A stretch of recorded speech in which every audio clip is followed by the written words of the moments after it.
আসসালামু আলাইকুম। আমাদের শার্টগুলো যারা বলতেছেন ওয়েটটা কীরকম হবে দেখেন, শার্টের কোয়ালিটিটা দেখেন, ভিতরে দেখেন জাস্ট। তোর হচ্ছে কম্বল পুরা, আর বাইরে হচ্ছে শার্ট। একটা শার্টের ওয়েট প্রায় 700 থেকে 800 গ্রাম, কোনোটা 1 কেজির প্লাসও আছে। এগুলো হচ্ছে অরিজিনাল চায়না থেকে, আমরা থ্রিফটের প্রোডাক্ট বলি, তারপর অনেকে গাইডের মাল বলে।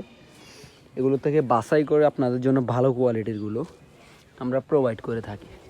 আর এটা হচ্ছে, এটার ওয়েট আছে প্রায় 1.5 কেজি। এটার ভিতরটা দেখেন জাস্ট। এটা হচ্ছে ডাবল পকেটের ভিতরে, এরকম অসংখ্য ডিজাইন, অসংখ্য কালার পেয়ে যাবেন। যারা যারা অর্ডার করবেন অবশ্যই হোয়াটসঅ্যাপ নাম্বার দেওয়া আছে, হোয়াটসঅ্যাপে অর্ডার করতে পারবেন। এটা দেখেন পুরো কম্বল। তো আর দেরি কেন, ডাবল পকেট বলেন, এক পকেট বলেন, সব কিন্তু অ্যাভেলেবেল আছে।